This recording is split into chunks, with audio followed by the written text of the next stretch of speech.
What's going on, everybody? Welcome to episode 1091 of Flow Wrestling Radio Live. I'm your host, Christian Piles. Happy New Year.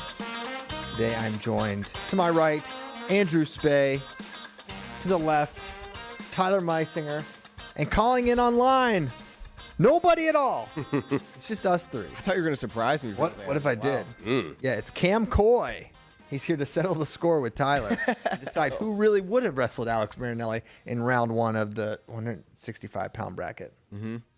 Set it up. Maybe I will surprise you with Cam Coy one time. It will be tense. Live in the studio, and we just clear out some space. What if we did that match? That would be crazy. And then what if we just did the entire 165 bracket? Wrestle Marinelli after that. I don't think I would be ready.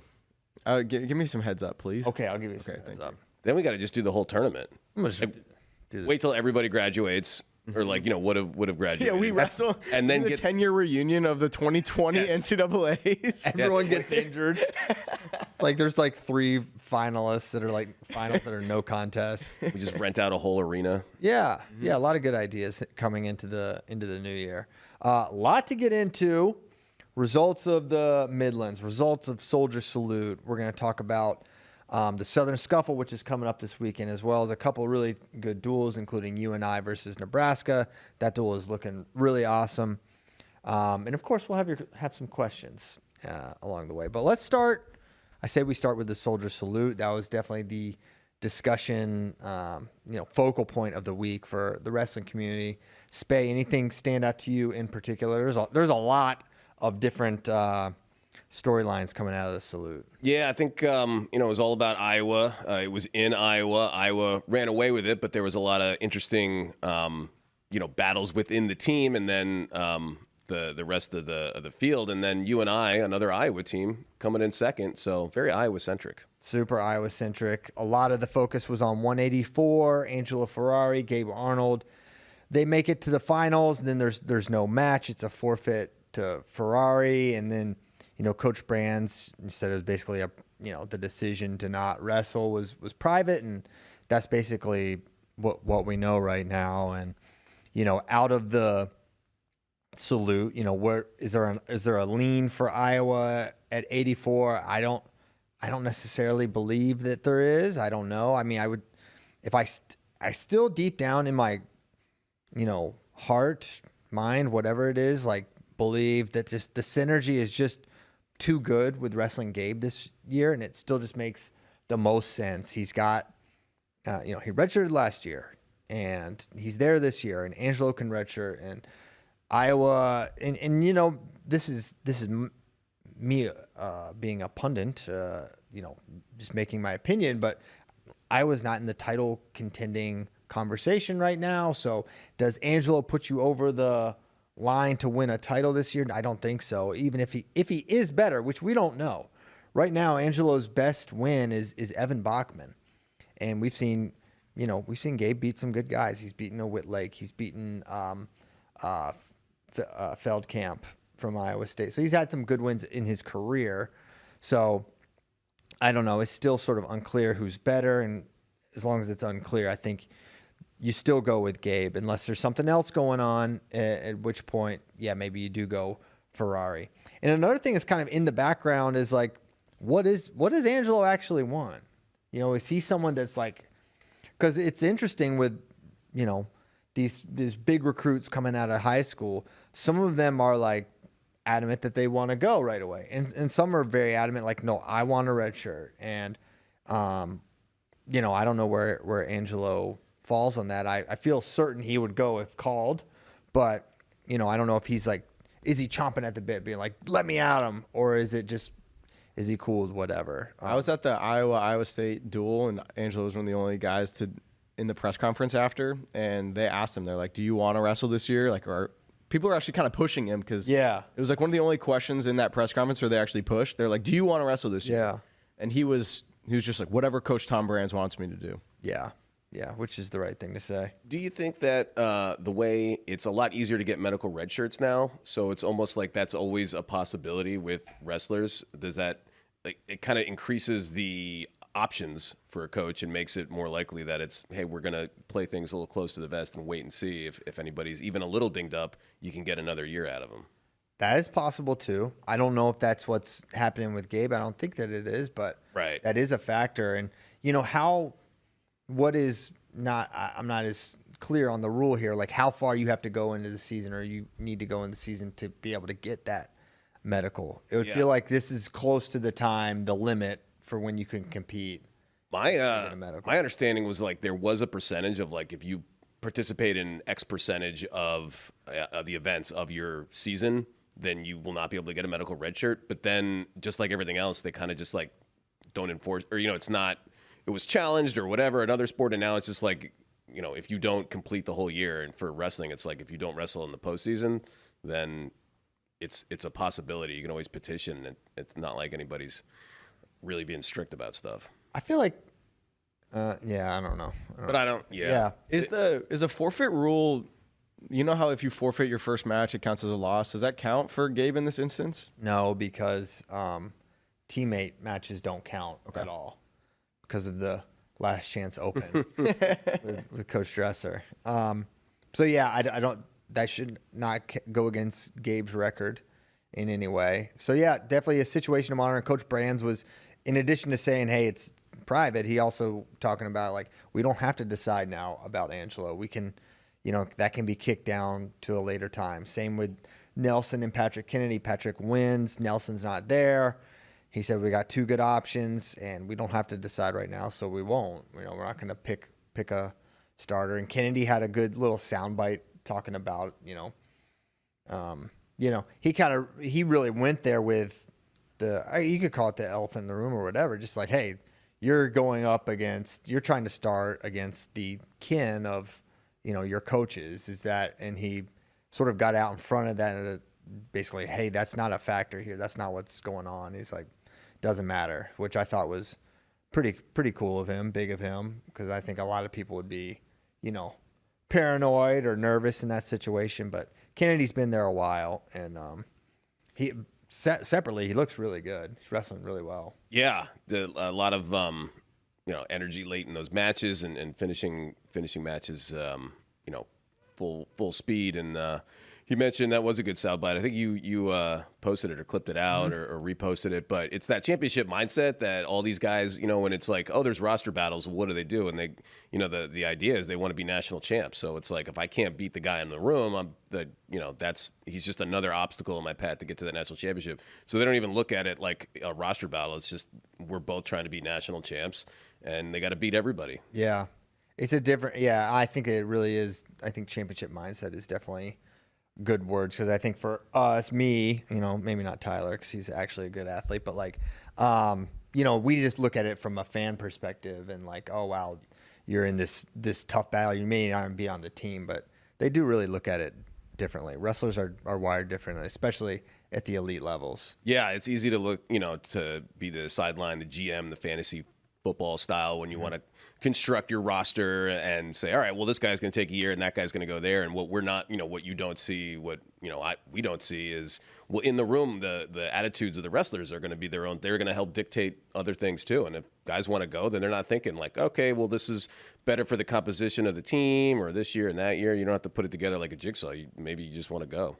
I think 184 is shaping up to be like such a fun weight next year, because you lose, not because you lose these guys, but you do lose Parker, Carter Strachey, Dustin Plott, and then you add in very likely Angelo, Zach Ryder is, I think Aiden Sinclair's an 84-pounder. I think Cody Merrill may even be an 84-pounder when it's all said and done. You already have Max McAnally there. It's just a really young, exciting field. I don't know who I would say, hey, who's got that leg up among those guys? Did I say Zach Ryder? Yeah. And I mentioned Zach at 84 because I also, there should be a caveat of Josh Barr there as well.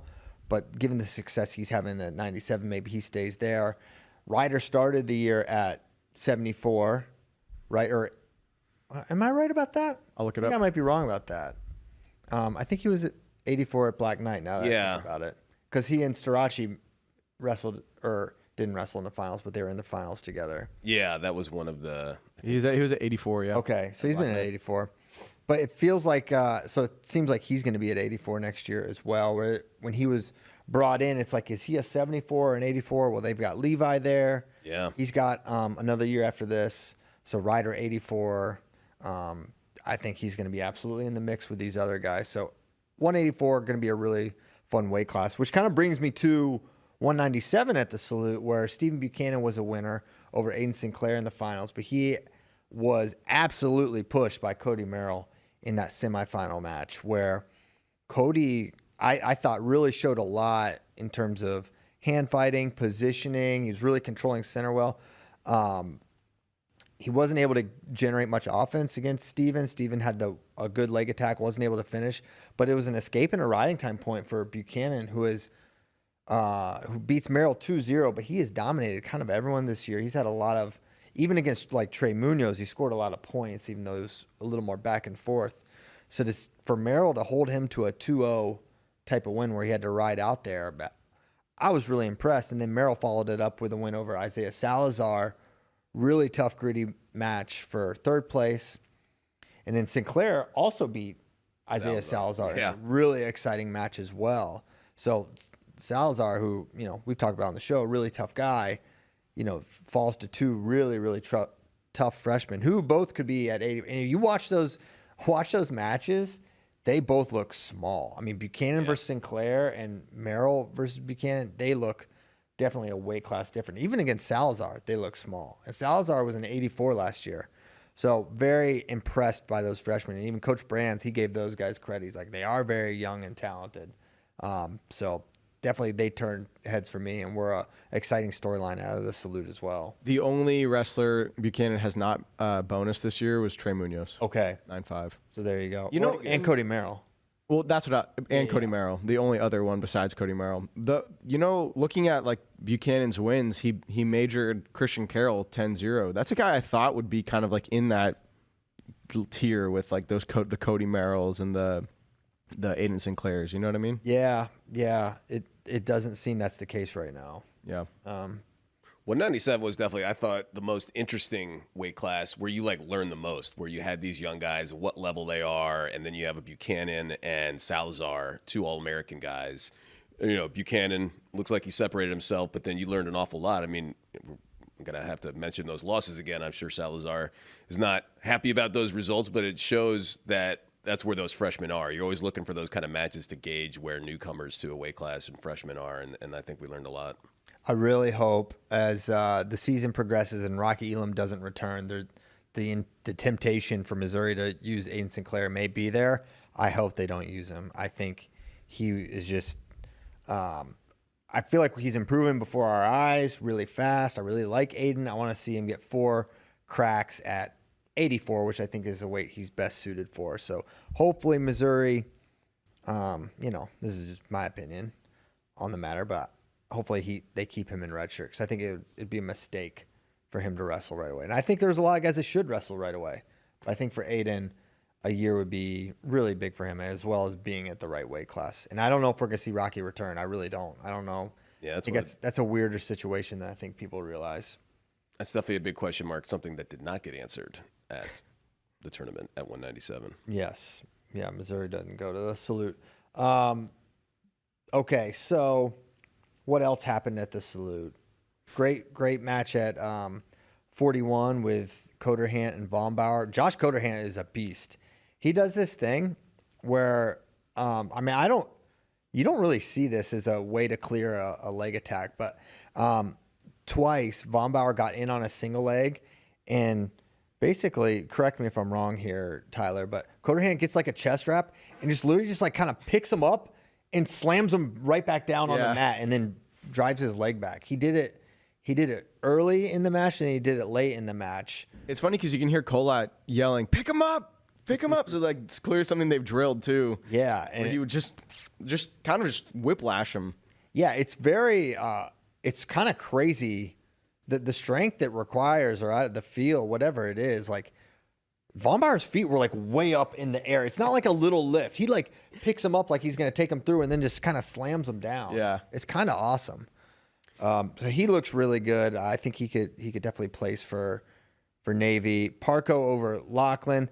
a little more one-sided than the score would suggest. Parker was up like 7-1, got in on a really nice shot, like a high crotch, and instead of like finishing normal, he did the thing where like it's more like you see it in freestyle where you get like the running start and you do like the front roll. Well, and it just didn't work, and Lachlan counter scored and got the takedown.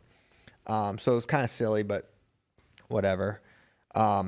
Lachlan's had a really tough start, or just first semester, I guess. I feel like he's been in a ton of matches. He started off the season with like Ty Waters in a crazy match, I think at the Southeast, and then I just feel like he's always in these ranked top 10 matchups. Yeah, I feel the same. I think he's had a couple tough dual matches. He wrestled Ridge Lovett too, and I think lost. So yeah, he's definitely been very tested this year. He also beat Cannon Webster, Dylan D'Amelio, and Colin Robuto though. Yeah, was that did he go to Vegas? Or was that? That was not at Vegas. Or that was at Cleveland. Where he wrestled who? Who are you asking? For those three or? No, I was just asking. No, it doesn't matter. Okay. One other interesting fact is Coder Hunt was the only troop to win the Soldier Salute. So he was getting saluted at the Soldier Salute. Double salutes. These are better double salutes than last year's double salutes. The most famous salute of them all. Down in infamy. Truly did. Caliendo and Sparks, this was a scrap. Yeah. Very close match where I don't know if it was riding time. I think it was riding time for Caliendo was the difference. Both had a takedown and some escapes, I think. Really, there was one exchange where Caliendo shot and then Sparks countered and had like a near side cradle locked, but Caliendo was like too into him and he couldn't set him on to. It was a dicey situation for a little bit. Caliendo stayed strong and didn't get taken through there, but definitely a really close competitive match. Yeah, Minnesota, we're talking about, there had 3 guys in the finals and none of them won, but that's a tough squad, and they did all that without Gable Steveson. So and McAnally. That's right. And Cooper Flynn. Like, that's a really good team. Yeah, Tabor, man, he challenged Keeter in a way I didn't anticipate. Keeter was in on a couple takedowns, couldn't finish, and then ended up just being an escape point for him. That was he rode out Tabor, and then Tabor rode him for a while, but he eventually got away for the 1-0 win. Ben was tired at the end of this match, very, very tired, which for a smaller heavyweight, you would think, hey, he's going to be able to. That's going to be an advantage. I'm not saying it's a disadvantage. I'm not saying he's not, going to be able to use his shape. It's an observation that he was very tired at the end of this match. Something also to be said about. There's also something to be said about the fact that he's like smaller underneath these bigger guys. Like that's going to make you tired too. Ben Tabor's not very big though. Maybe he's probably bigger than Ben, but yeah, you're absolutely right about that. Drake looked really good. I know, he didn't hit it like an All-American type of wrestler in here, but the way he looked against Peterson, I know that's a teammate and they are, high school club teammates and all that, but he looked awesome. His single leg was firing. This is something that has for Drake. Sometimes it's not there. Sometimes he's not firing it. It's his best shot, in my opinion. And when he's firing and connecting, he can be, he can be in the national finals again at this weight class. So feel good about that. Any other things? Any other major takeaways from the salute? What did I write anything else down? 125 got kind of wild, right? Kyson's a solid guy, Terrakina, but I feel like there were maybe some upsets in there that I'm not remembering. Well, Kyson was losing and literally finished a single leg on the edge as time was running out, or Mac Mauger from Missouri would have won this match. So good showing by Mauger, really, to be that close to winning. Meza, I think, lost to Mauger. I'm trying to think who else was in this field. Yeah, maybe it was kind of like those circular wins. Mauger, it's good for Missouri. They got a guy stepping up to replace Noah Certain. Yeah, I wonder if they consider using him. Yeah, some questions for the Missouri team. Did we learn anything from Tom Brand's interview after the salute? No, I already mentioned, he said we don't have to decide on 74 or 84 now, so we won't. He said Peterson at 33, because he had been at 25, right? And they're like, they're asking if he was up at 33 to challenge for the spot, and Coach Brands didn't say why he was there. He said that was also private. So I don't know why he would be up there. It doesn't make any sense to me why Cale Peterson would be up at 133 unless he's like, I can't make 25 anymore. Because 25 is his path to being a starting wrestler at Iowa. He's not going to beat Drake, obviously. And Joey Cruz did not ball out at 125 at the Salute. So they don't have a great option there at 25 compared to their usual standard for Iowa. So no, that was a takeaway, and yeah, no major takeaways. He wished Andy Hamilton a happy New Year. Yes, yes. Hamilton specifically, you. Yeah. Happy New Year. That's right. What do we think of? Did your perception of Iowa as a trophy team? Like, is their stock up, down, neutral? I feel like they're wrestling really well. Yeah. The one down performance down is they won the heavyweight. I think, no overreactions there, but I thought he'd win by more. But yeah, Buchanan scoring a lot of points. Angelo and Gabe up to the finals both looked really good. Mm-hmm. Kennedy, what I like about Kennedy is, he's not waiting for guys to fall over in the third period for him to get his stuff. He's like attacking early, which I think is important for him. It's not like a hand fight, move him around, and then hope at the end you can run him down. He's going after these guys. Caliendo is, that was a tough win, but he won. This is the most important thing, and I haven't mentioned it yet. Ja'Cory, he was asked about, Coach Brands was asked about Ja'Cory. Is he coming back? Do we expect to see him in the Big Ten season? Coach Brands said yes. You will see him during the Big Ten season. As far as when, he's not as sure there, but they love his progress, which is great. And you saw Ja'Cory in the background cheering and counting near fall swipes and, walking around normally. So feels like a great recovery there. Piles-esque, they're saying. I'm not saying that. They're saying that. I'm just quoting. No. So yeah, that's great news for Iowa because that's a title contender. Yeah. I still think on their best day, they're better than Oklahoma State as a tournament team. Mm-hmm. I think on Drake's best day, he could be a Saturday night wrestler. I think Ja'Cory Teamer is a national champion. I think Kyle Parko has been really good this year. And Lachlan McNeil is a tough guy. Not easy to beat. And, I already talked about that could have been a lopsided win. They're going to hurt at 41-25, kind of no matter what. There's not a lot coming there. And that's maybe Oklahoma State's potential advantage is it feels like they've got 10 point scorers at the national tournament. And I can't say that for Iowa, but I can say I see some more potential finalists there potentially for them. Where's that dual meet this year? Iowa City. Yeah. If it was in Stillwater, we'd be there. We'd be freaking going. Yeah, load up the. I already can't wait for next year. Oh yeah. But yeah, so I was wrestling well. They have wrestled well this year. This was a good performance for them. And the news of Ja'Cory coming back is, even more fuel to the fire of them being a really tough team to beat. Yeah. Women's team also ran away with the title. They did the women's tournament at the Soldier Field as well, and it was a lot of Iowa versus Iowa in the finals. Yeah, cool to see Kennedy Blades on the mat there for the Hawks. Kennedy, Macy Kilty. I don't think Welker was there. Yeah. But, yeah. Very cool. Chat, this might be jumping ahead a little bit. I know we're going to talk about Penn State when we get to the Scuffle, but the chat is really debating who's going to be the odd man out amongst like the Ryder, Barr, Mirasola. Well, I mean, I think it's sort of obvious right now that it would be Connor Mirasola. He's got a gap to make up that's big with Josh Barr. There's two options there, right? Either Connor gets a lot better and can really challenge Josh, or Josh says, I'm an 84, I'm at 97 because Carter, but I'm going to go down because 84 is my best chance to win a national title. He may think that. That to me is the path for Connor to start next year. Short of that, I don't see how, right? He's got to get a lot better, and I think Connor's fantastic. Love the Mirasolas. Think they're great prospects, but it's just a different sort of thing to start on this team.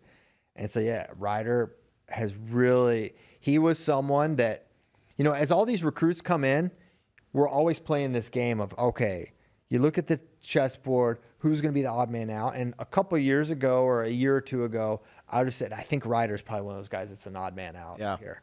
And then last spring through freestyle and then I was like, no, he's another guy. Yeah. He's another dude. Like just another dude. Another like dude, like a really hard guy to beat. So impressed with Ryder. And I think we're going to be impressed with him at the Scuffle this weekend.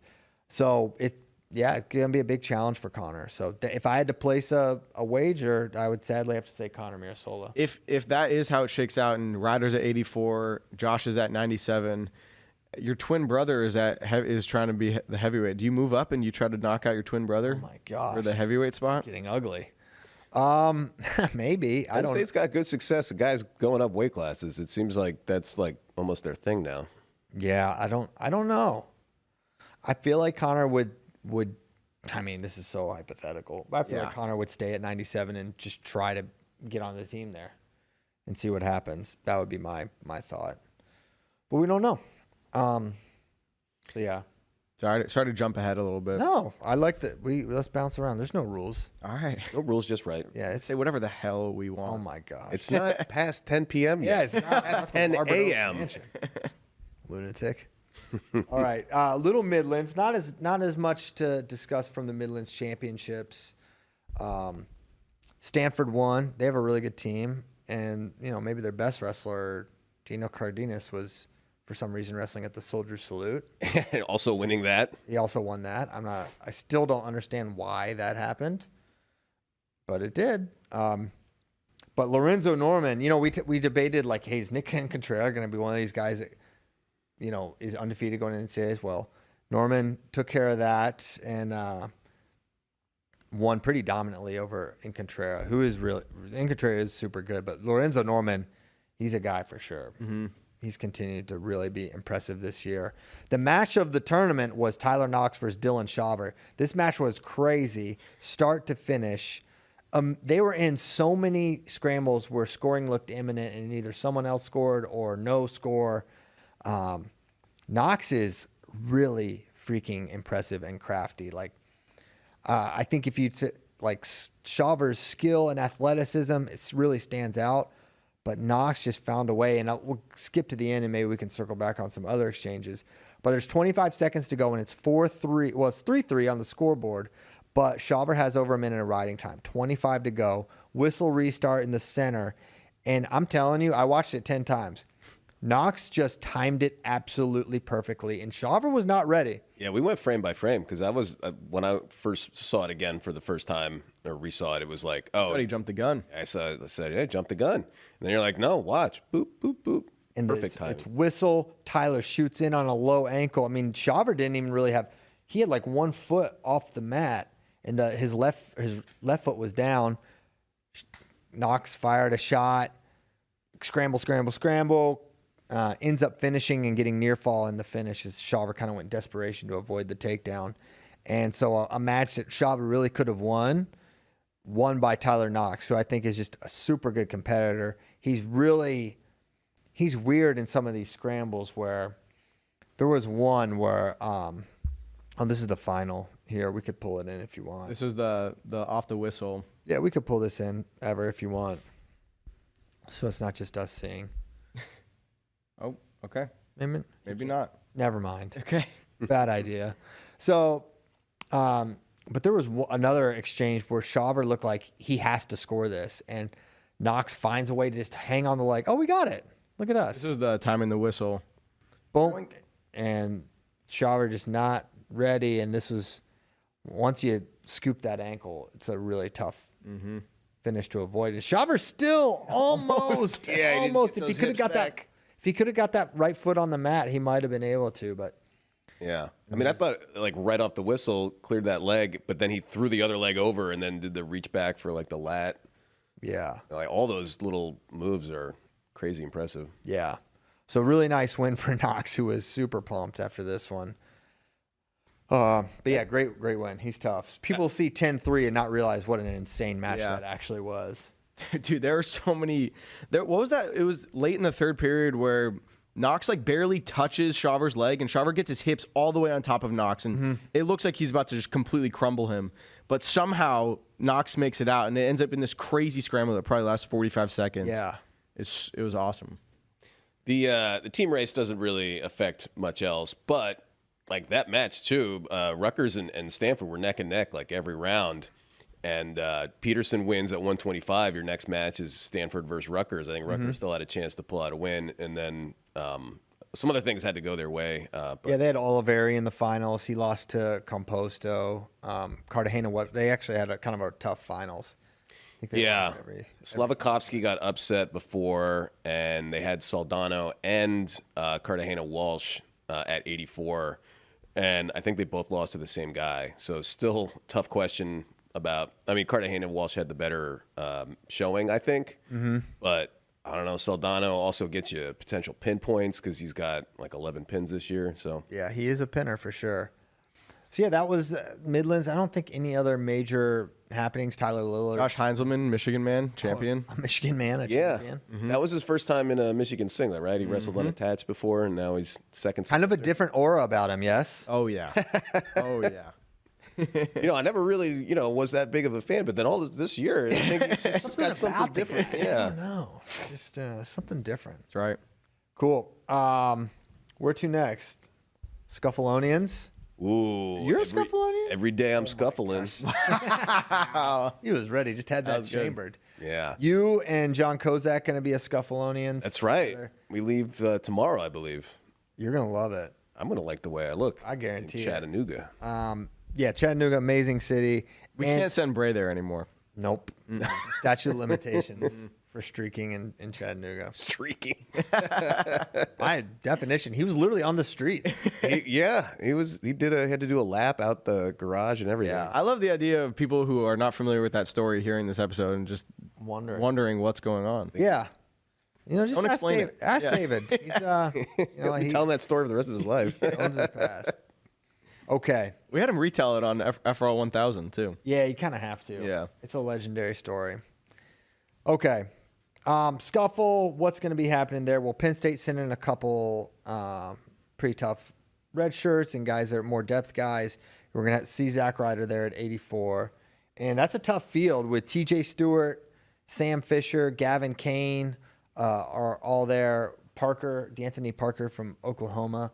So it's a tough field for Ryder. And then for Virginia Tech, TJ has been, not a good start, not followed up the NCAA performance. And really the end of the year that TJ had, I wouldn't be surprised to see kind of a positive step forward for TJ out of this tournament. And what I hope we see is, because there's two TJs, there's no secrets here, right? You get the NCAA TJ that's lateral dropping guys and, able to wrestle really hard for 7 minutes. And then there's Cliff Keen, and the Rutgers dual TJ. And those are different TJs. So if we get the good TJ versus Zach Ryder, that's going to be a really, really fun match.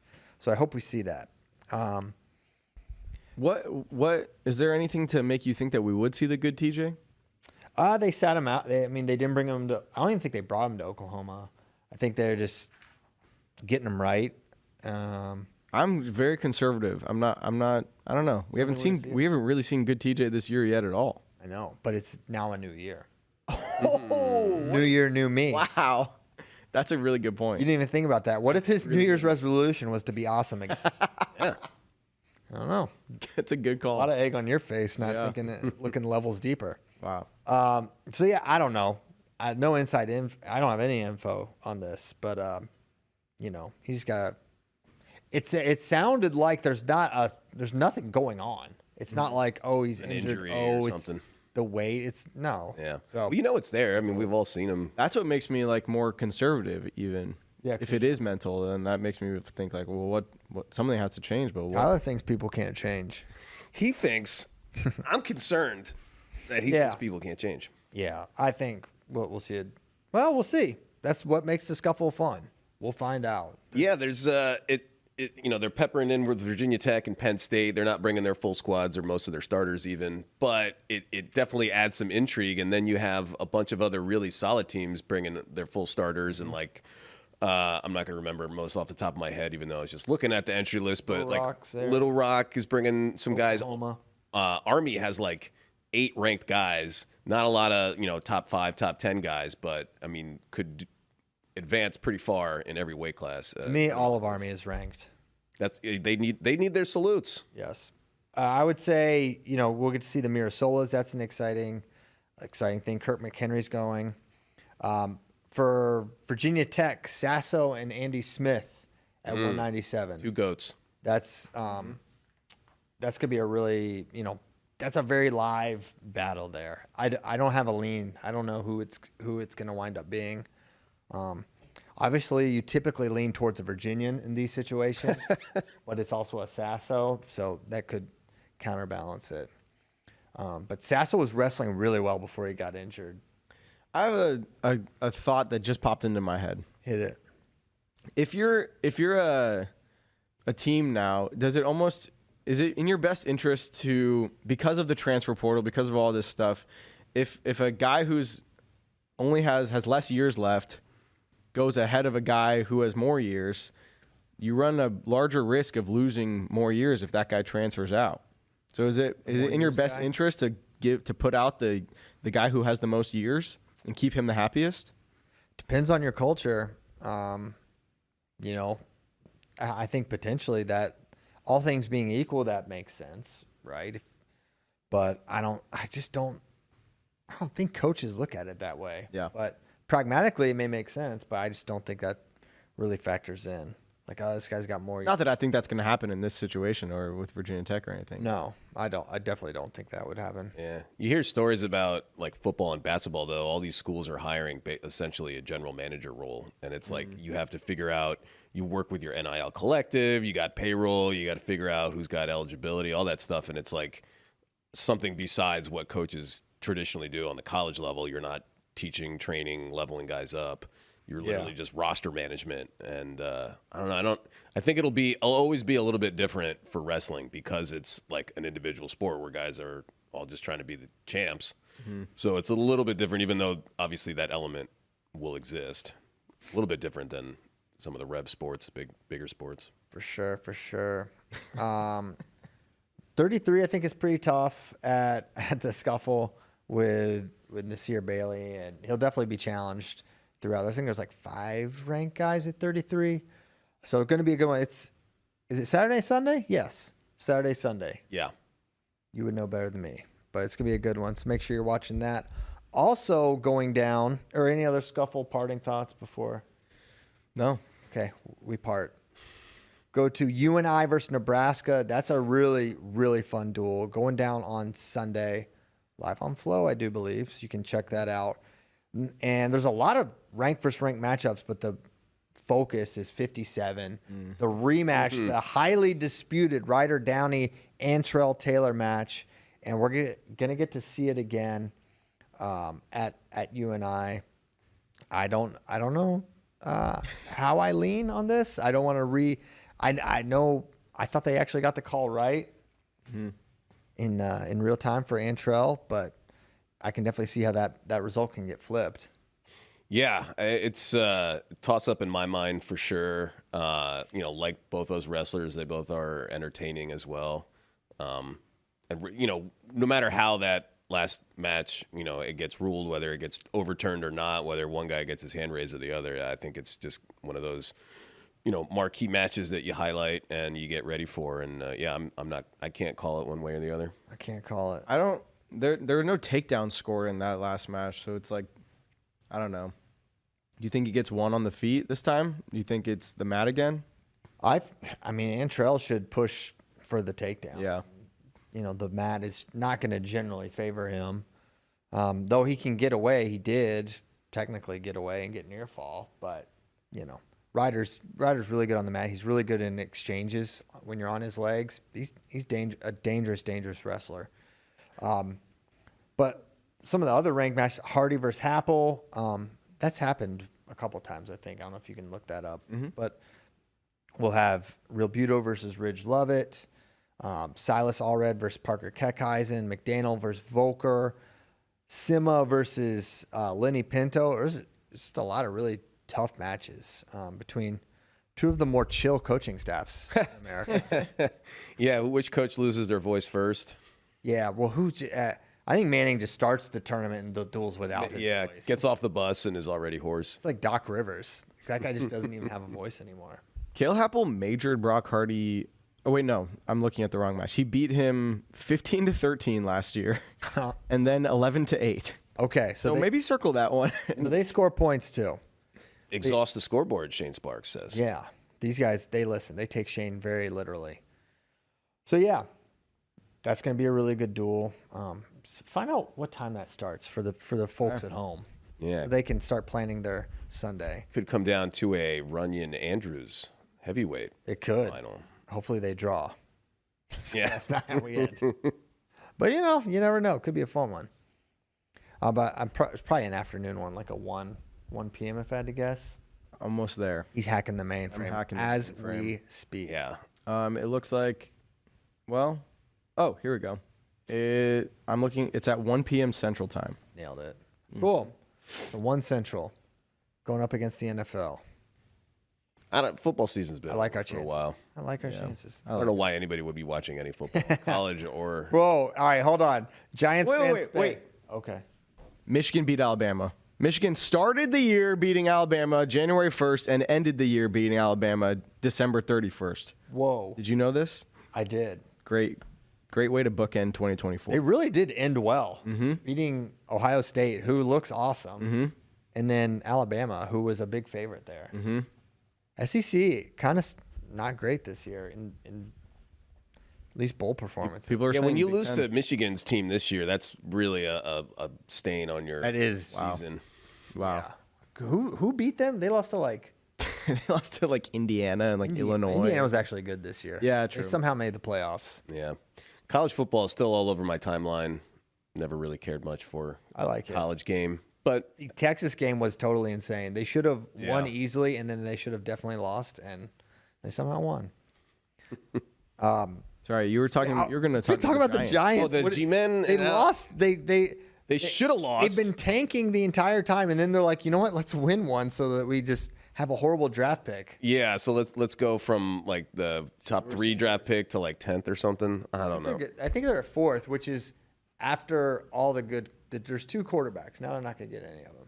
Yeah, they played themselves so hard. It all goes back to the offseason when they had the Hard Knocks cameras there, and they go, we don't need Saquon. This is going to be all Daniel Jones. And now they look so – I don't know how that GM is ever going to come back from that. Well, I don't think that he likely will. I mean, I don't know how you keep your job after that. And I don't know how – like, now you're just known as that. I mean, that's just such a rough way to go when the owner's like, well, I just don't want to have nightmares about Saquon playing on Philly and beating us. So then he has like a historic year. Yeah. It's all Who was it Eagles. that said that? Was that the owner? That was Mara. Yeah, that was the – I mean, it was – he's his family owns the team, but he's the main guy. Oh my God. And it literally the nightmare scenario happened, and now the whole franchise just looks so stupid.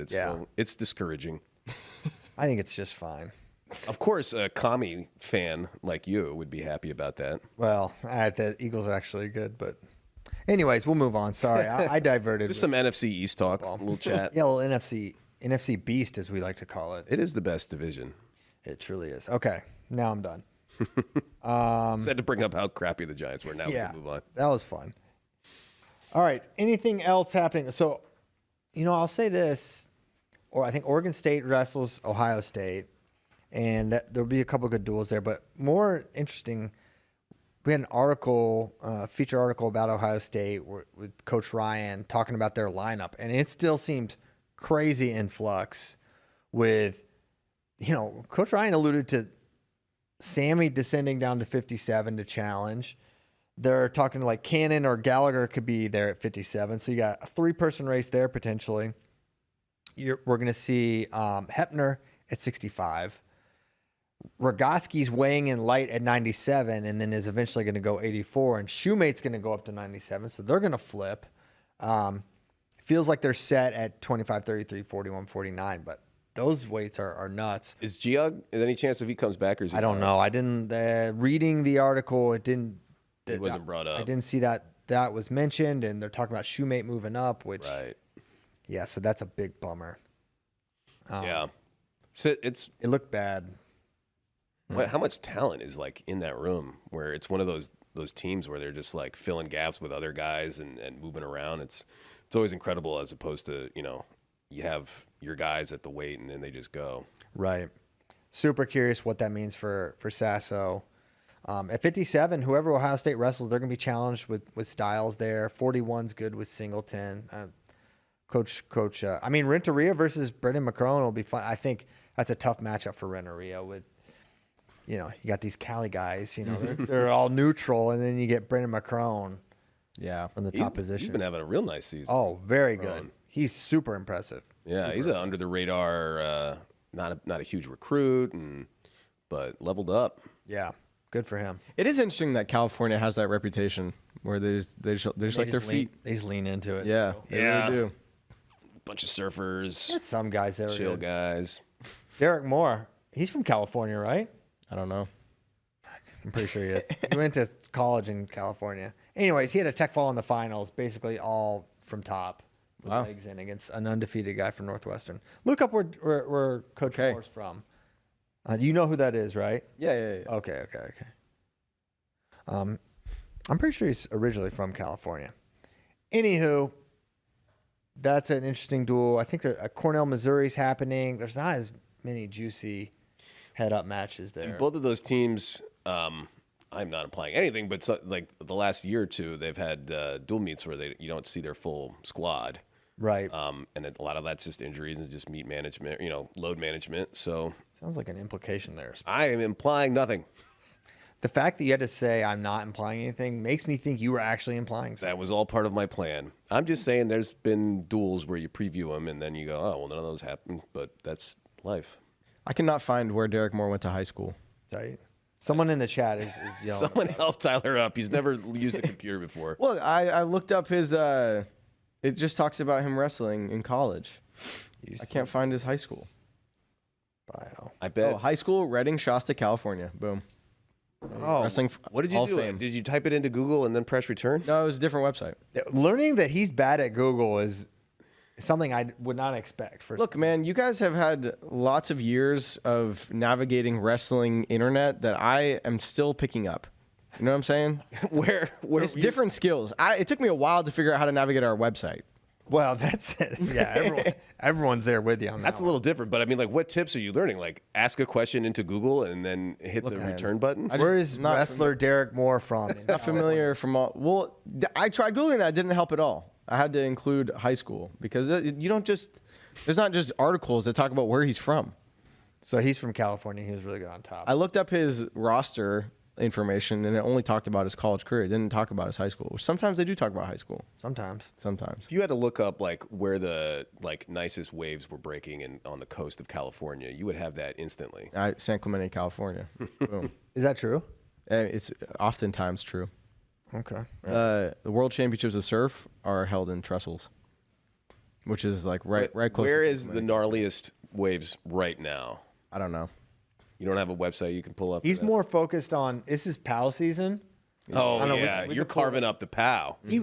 He wanted to show this the last show. Oh, you want me to show this? Oh, yeah. You guys got to see this. Let me pull it up.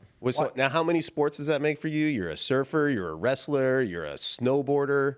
Oh, this is my. Look at this dude. Oh my God. My first time snowboarding. Dude, pause it there, bro. Yeah, you like that? This is his first time snowboarding. I would love to make fun of him, but I just respect the heck out of this. Look, he jumps over this red ball. Look at that. He could have died. Look at him. First time. Spade, what you know about that? Bro. I've never carved up sweet NARPOW. That's nuts. The picture looks sicker than the video, honestly. Yeah, frame that.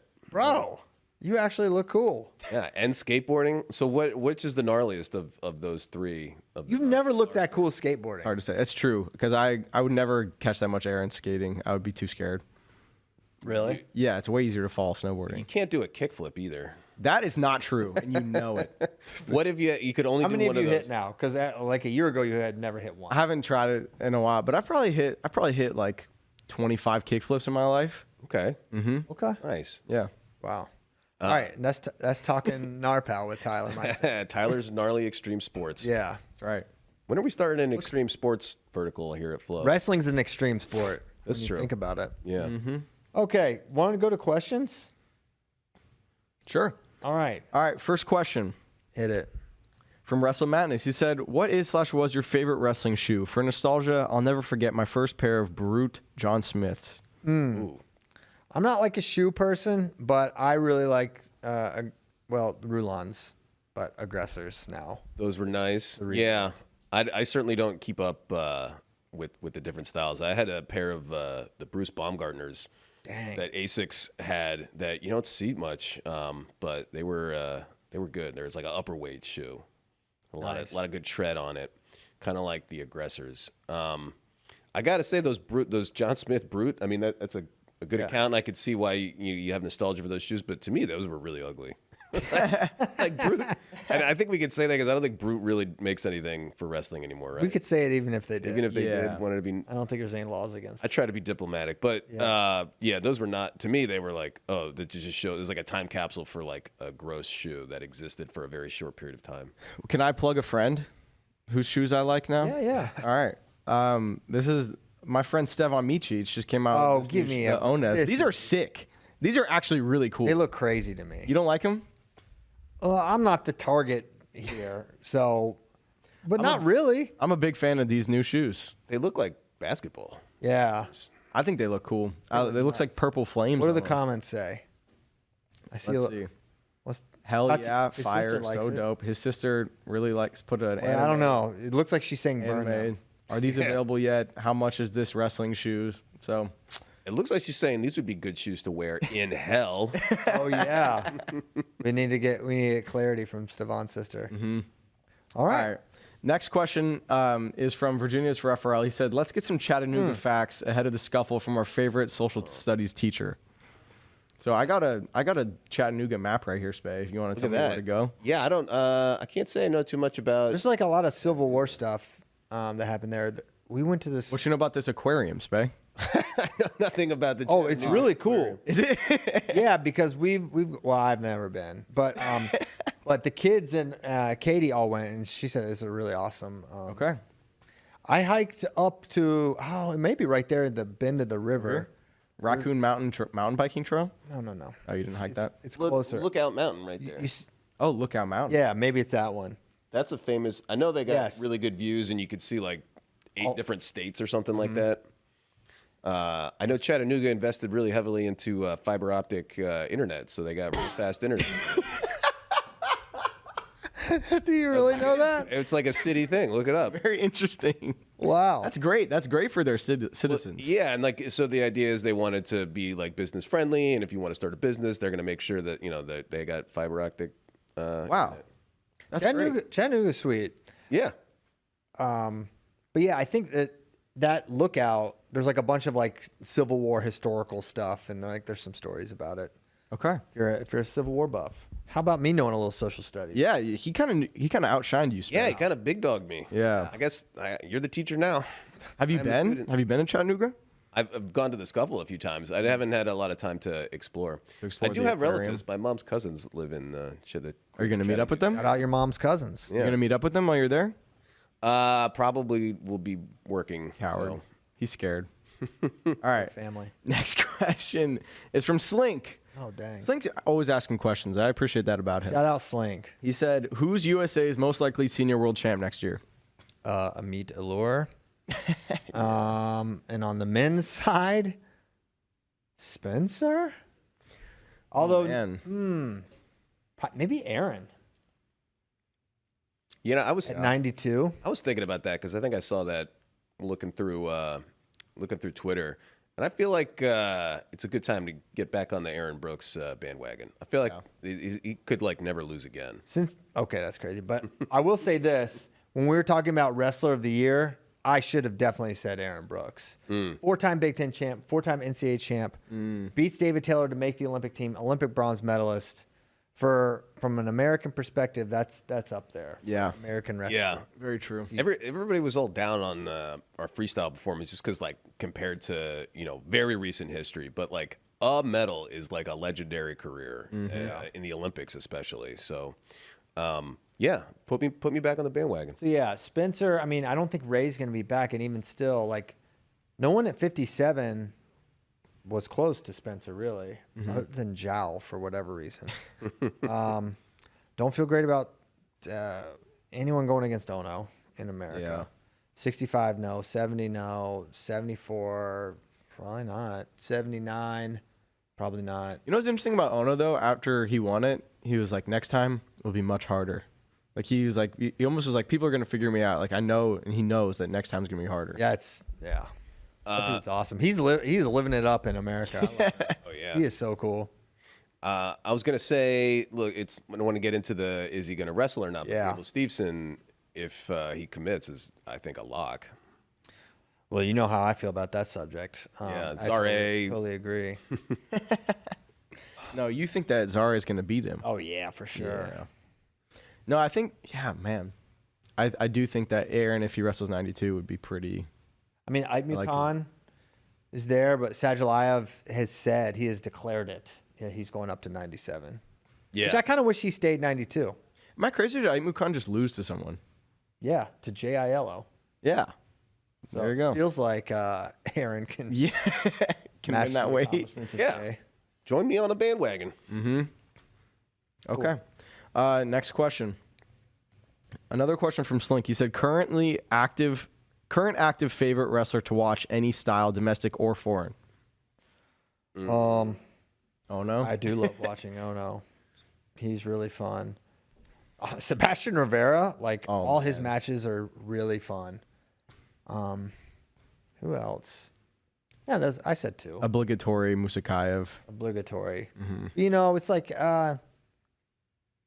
you know, the new, you know, has a novelty about it, right? Okay. This- Jamalov. Oh yeah.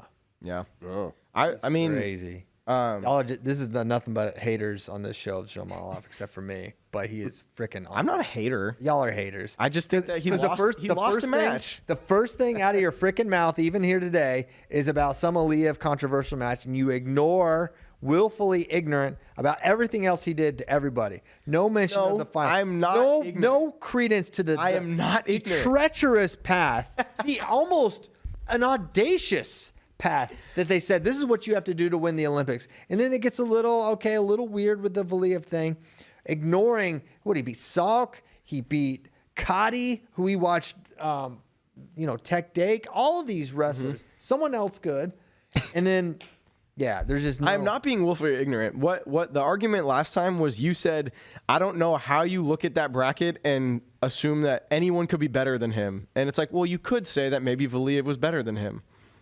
Yeah, I just I just look at that like, man, that was his crack, and he didn't win.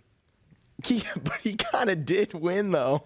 I don't know. I mean, I think you could do both. I would split the difference and say You're a different right? splitter. Because Jamal, what he did, it was awesome. He did have a great tournament. He picked up some amazing wins.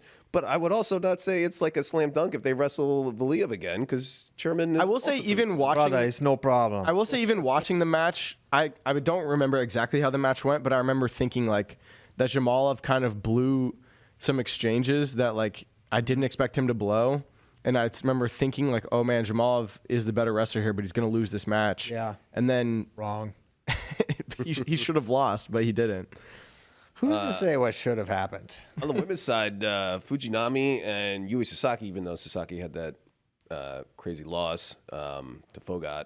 Yeah. But those are both pretty exciting wrestlers. I also like watching Kennedy Blades wrestle up at heavyweight. She's a different style than you typically see for the upper weights and women's. Yeah. I will say, someone that has always been one of my favorite wrestlers to watch is Zahid Valencia. I love watching Zahid. He brings it. I mean, he's going to attack. He's going to shoot. He hits some nastiness. Dude, he's nasty. He hits some crazy stuff. I feel like it's kind of maybe went under the radar the last few years how nasty Zahid is, and I'm ready for a Zahid resurgence. When he was just killing it like 74, he was a big focal point of conversation. Then COVID and his suspension, and then he's behind kind of goats, and then he gets on a team in a kind of weird way with losing at the Open, and then goes up and. Bro, at that 92 kilo, I was at the world. Were you there with me at the World Team Trials? Yeah. In Colorado Springs at 92. I remember us. It was a point of conversation on FRL where like he is not like He's not a shoo-in, guys. Like, he has to beat this I did a guy. whole video of how he's not the favorite, and he killed everyone. He I was murdered like, everyone. Like, I think he ended up wrestling Colin Moore and just, like, teched him or something. yeah, I was like, what? Yeah, his win over Azupira is one of the better U.S. wins Yeah. on the international level. Who ended up beating Snyder for bronze at the Yeah, Olympics. he beat Snyder twice. Yeah. So, So you're ready for the Zahidasans? I'm ready for the Zahidasans. So What it's did you say? the 86 will be fun because it's Zahid, Trent is going 86, Darachi, different kind of crew, but it feels like that's Zahid's weight if he's at his best. All right. Virginia is for FRL. At what point in the season are you confident you can correctly predict 5 out of 8 All-Americans? November. I knew Christian was going to say something like that. It's 5 of 8, actually, yeah. Well, do you think, does this include just getting them Just right, getting or do you have to All-American. get the order not correct? the order. Order's crazy. Yeah. This is so that can be weird. Okay. We could probably, Hey? do it. We could probably do it right now. End of March, I'll have them all. Okay. Early April. Yeah, what end of business day, March 29. Sounds good. Next question from Dominic Montano, another frequent question asker. Which drill are you most excited for now that it's second semester? Dog. Yeah, there's only one answer. Iowa, for this. Oklahoma State for Right. me. Because Penn State has the most talent, but I don't think they're going to be in a competitive. I mean, I don't think those would be really competitive duels, even if they. I don't think they're wrestling Oklahoma State this year, but I think they're just too big of a favorite against Iowa. I mean, for Iowa, you need 10 bullets, and they don't have it against. I think, I don't know how they don't match up good against Penn State. Really. Nobody does. No. But yeah, even amongst the best teams, Right. other best teams. Yeah, Iowa, Oklahoma State, because it's like, I don't know, David's first year. Iowa bring in some transfers. Are they going to be able to level back up after missing the? Gilman and Carver. Yeah, that's a good point. Yeah, it's going to be great one. awesome. Yep. All right. Next question. Real Avery Lynch. He said, "What's your go-to wing sauce? I'm an orange chicken kind of guy. What? I eat nuggets instead of bone in." What is Everything happening? comes out of nowhere with some of these things. Didn't you have a interesting food take a couple weeks ago or Oh, something? he had. I think he was asking about Thanksgiving stuff. My favorite was when he gave us a toilet with a grid and said, "Where are you aiming?" Oh, he's funny. Well, so wing sauce, and then he says orange chicken, which Yeah, I don't- to me is like That's not wing wings. sauce. That's Yeah. it's Chinese food That's like some Panda. That's my Panda Express order. Yeah. Getting deeply personal. and a fantastic Panda Express order. Double orange chicken. I go triple. Triple orange. Triple orange. You get the little extra. Oh box. my god! You don't get triple? I didn't even know that was an option. Triples is safest. Triples is best. Triples are best. Yeah, and then if something happens to one of your other orange chickens, it's like I don't care. Others are in pristine condition. I think you have to go to like a specialty wing place, like Pluckers around here. Will have some really wild wing options. Like they had like a Dr. Pepper flavor thing. Heck, these people. This is like, yeah. Or do you mean like? I like buffalo flavored bone in. I'm pretty simple. I love buffalo wings, well cooked. Yeah, nuggets and wings. I feel. I like mine medium rare. Wow. What? You said well cooked. Well, I don't like those. There's a certain consistency I like. I guess is what I'm saying. I'm generally not into raw chicken as food. Chicken sushi. Tyler versus ordering steaks is my favorite. Dude, rival. why does it always happen to me? Every time he orders a steak, they totally F up the temperature. And someone else will order the exact same thing as me and it'll be perfect. Yeah, he ordered a medium rare. It's just like, it looks like grape jelly. It's so purple. I've been burnt by Texas Roadhouse so many times now. be me. I accidentally got like a completely like well done steak when I ordered medium rare, and then the next time I ordered rare, expecting them to overcook it, and it was like it took me forever to eat it because it was so raw that I was eating raw meat. I feel like they slapped it and put it on my plate. I got one thing to say. Skill issue. Whatever. I eat steaks all the time, no problems whatsoever. It's because you always order them well done. No. Yeah. Also not true. You are a medium man, though. I do- Admit that online. Like that's something to be ashamed of. Oh, yeah. Medium Oh, steaks, man card. please. All I know is I eat steaks my on the gosh. reg, no problem. Oh my like how you admit it. Next question is from high school wrestling legend. He said, wrestling seems to have a history of adversarial combos to win. DeSanto Lee, Dresser Metcalf, Scott Ramos, and Taylor Metcalf. Where does Christian Tyler rank in all these? That's quite the company. I don't put this guy, high school rest too. I don't know if I belong up there with some of those names. Yeah. Also, adversarial combos, like that's like every match is an adversarial combo, right? Like, well, I think like these guys used to be enemies to friends arc or something. Enemies to teammates arc. Well, we're just enemies. Yeah. So we can't really rank amongst these guys. Every day I hope Well, we are on the same team. That's what he thinks. No, yeah, we're up there on the media front. I think we're just behind like Coach Dresser. I think he's better at media than us, but everyone else I think we're up there. Coach Dresser's amazing at media. He's really good because he just says what he thinks. It's a good skill. Yeah. Logan Lamphere said, thoughts on the Oklahoma State guys making an appearance. Oh, wait, actually, I wanted to bring something up. Someone in the chat earlier said that the reason that Cardenas was not at Midlands was because it wasn't an open tournament, so unattached guys couldn't compete. Oh, right. There. So maybe that's why. That is a good reason. Logan Lamphere wants us to talk about Oklahoma State guys making an appearance at Soldier Salute. Talk about their backups like Merrill and Jersey Rob having a close one with Gabe Arnold. Yeah, I mean, it's cool to see. David and Gilman were both there, which I think is like sort of interesting too. Like, hey, maybe they were there to coach those guys, but also, snag a look at the Hawks. Perhaps A little scouting. A little scout. I like See that. him up close and personal. Just catch the vibes. Jersey Rob had a nice tournament. I'm trying to think. Was Braden Thompson not there? No, he wasn't there. Was not there. Yeah, it's significant. Jersey, I don't know where or how he fits in their lineup, what they do with Braden next year. Also, like, all these hypotheticals they're kind of a little pointless with portal, and you have no idea who these guys are going to add. I mean, look at the team that Oklahoma State put together last offseason. And the momentum is just really, they got a lot of those wrestlers in the portal kind of pre-David. And now there's a very obvious pull, a stronger pull to Oklahoma State now than there was a year ago. So curious how it looks. Or it could just be something where it's a little coincidental where Wyatt wasn't going to transfer, but the COVID year and the Air Force thing, and he's there. So I don't know. It's still wild to think, wow, there's a bigger pull now after, like, bigger than what John Smith was. Yeah, it's crazy, right? At Oklahoma State with everything. Well, I don't think it's bigger necessarily. It's just like new, fresh. Yeah. The pool for John is still stronger than any pool almost anyone's ever had during, the height of his power. And 100%. That's what I mean. It's like, wow. I mean, like, how he was able to stack on it is crazy. If you could get, any higher, and you got one of the few people on the planet that could add to what John Smith had going. Yeah. I mean, that is what I'm, alluding to. Yeah. Not that, like, man, John Smith had no pull. That's the opposite of what I know that's what you meant. I know. Oh, yeah. I know what you meant. We had a few people asking why no Wisconsin at Midlands. I don't know. They didn't go. I don't know. I thought they were supposed to go. It was on their schedule.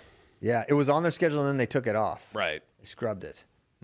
So I don't know why. Yeah. It's all our questions. Not a lot of intel there. But yeah. Oh, so we had someone ask about earlier in the chat. He asked why you used to have a poster, I guess, of Kale wrestling a bear, maybe, and that was sent to Kyle Brackey. He wants to know why it's not in the studio, and he said, "Did Kyle Brackey steal it and take it to West Virginia?" You cannot rule that out, but you can also not. We did move, and we've moved, and you know what? We'll get back to you. The guy who asked the question was the one who sent the poster, by the way. I think it's still around. Okay. Maybe we keep it private. Yeah, some Bracky talk. Two things he's into is stealing posters and dunking. I don't know if you guys knew that, but he's a dunk master. Don't let this guy dunk a poster. Oh, wow. Crazy. All right, we're going to go. Thank you guys so much for tuning in. 1091 strong. We're going to be back Monday, regular time. No JD, no you. No me. the heck? You're gone all next week from FRL. Wait, I leave the 6th. Is that Monday or Tuesday? Monday. Then I will not be here next week. Or JD. So Spay, hope you can lock in. Although you won't be here the 6th either. I'll be flying back from, Chattanooga, the Damn. nude, as they call Our it. producer Ever's gonna have to be on the show with me as the co-host. Yeah. And we'll find someone. That coward John Kozak should be back soon. Oh yeah. He's been ducking me. No, he's going the same. He'll be on the same Oh, side as me. that coward. We're all cowards. Man, yeah. Anyone who doesn't do this show is a coward. That's my official line. All right. Hope everyone has a great weekend. Watch a lot of wrestling. I plan to do that, and we will see you all on Monday. Have a great weekend. See you guys. Thanks.